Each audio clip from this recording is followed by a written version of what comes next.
Halo kelas 8, jumpa lagi dalam pembelajaran matematika bersama Miss Febri. Oke, hari ini kita akan melanjutkan materi pembelajaran kita, yaitu mengenai bagaimana kita memahami posisi suatu garis terhadap sumbu X dan sumbu Y. Ingat ya, posisi garis terhadap sumbu X dan sumbu Y.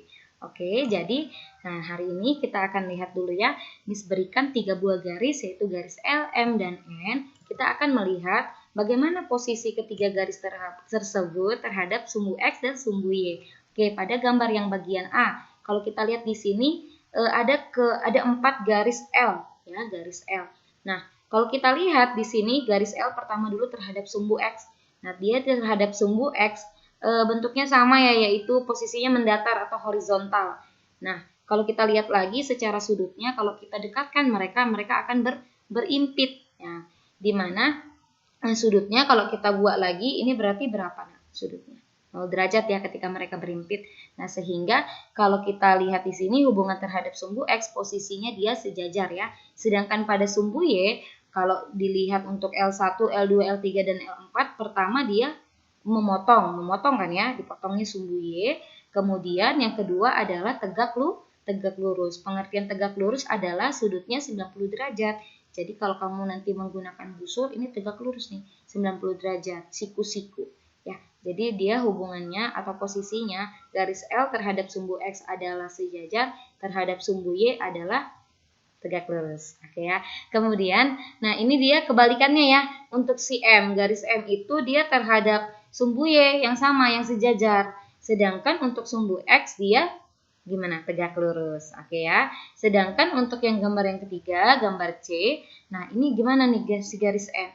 Garis N terhadap sumbu X maupun sumbu Y dia tidak sejajar juga tidak tegak lurus, melainkan dia memotong. Oke, memotong. Sehingga mereka bahkan nanti ada titik potong antara garis N1 dan N2 ya terhadap si sumbu Y. Titik potongnya mereka kedua garis tersebut dia terletak di sumbu Y gitu ya.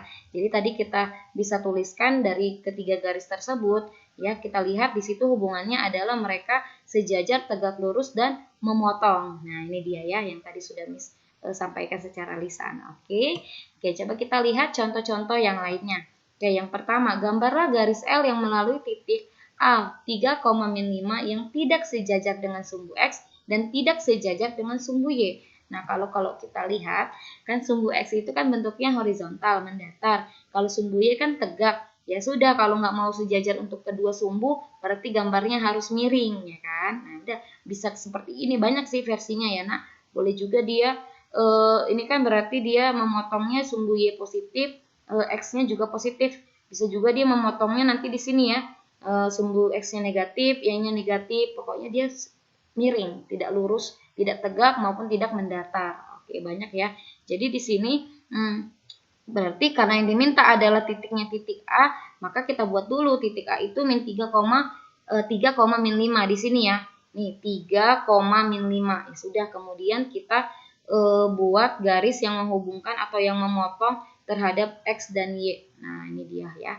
Ini dia. Sehingga coba kita lihat apakah masih ada garis lain yang melalui titik A 3, min 5 yang tidak sejajar terhadap kedua sumbu tersebut, atau jika ada berapa banyak. Nah, jadi banyak ya, banyak sekali bisa kita buat. Tinggal kita miring-miringkan sedikit bisa. Banyak ya. Bahkan ini juga bisa memotong di sini tadi seperti yang disampaikan. Yang penting dia melalui titik A 3, min 5. Oke, jadi tidak hanya satu garis ini aja ya, Nak. Oke, selanjutnya contoh yang kedua. Gambarlah garis M dan N yang saling sejajar. Jadi garis M sama N-nya sejajar, tapi mereka tidak tegak lurus terhadap kedua sumbu. Oke, bagaimana? Coba kita lihat. Berarti kalau tidak tegak lurus, tegak dan lurus artinya kan mereka bisa kalau tegak lurus terhadap sumbu X, berarti kan sejajar terhadap sumbu Y ya, Nak, dan sebaliknya. Maka karena tidak diinginkan atau tidak menginginkan sumbu X dan sumbu Y-nya dia tegak lurus si garisnya, maka kita harus membuat garisnya miring ya dengan seperti ini. Tapi karena diminta mereka sejajar, kemiringan si M sama si N harus sama. Oke, jadi pertanyaannya lagi, apakah cuman ini garis yang memenuhi kriteria yang diinginkan? Tidak, masih banyak ya. Ini salah satu contoh. Oke. Kemudian yang berikutnya, sekarang kamu kerjakan latihan berikut ini ya. Jadi kan tadi sudah kita bahas tentang sejajar, tegak lurus, memotong, tidak sejajar, tidak tegak lurus, dan sebagainya ya. Jadi coba perhatikan di sini ada titik-titik pada bidang koordinat kartesius. Pertanyaannya, apakah ada garis yang melalui titik A tegak lurus dengan sumbu X dan sejajar sumbu Y? Ini titik A-nya ya. Jika ada tunjukkan, jadi gambar ya nak, buat garisnya. Oke, kemudian yang kedua, apakah ada garis yang melalui titik B ya, tidak sejajar dengan sumbu X dan tidak sejajar dengan sumbu Y? Nah, jika ada coba tunjukkan. Nah, jadi untuk yang pertama terhadap si A, yang keduanya itu si titik B ya. Oke, silahkan dikerjakan di buku kamu kerjakan dengan menggunakan penggaris gambarnya ya nak, supaya rapi. Kerjakannya dengan rapi dan sistematis, dikumpul melalui Everbody Miss. Oke ya, Miss tunggu hari ini. Thank you for your attention. See you.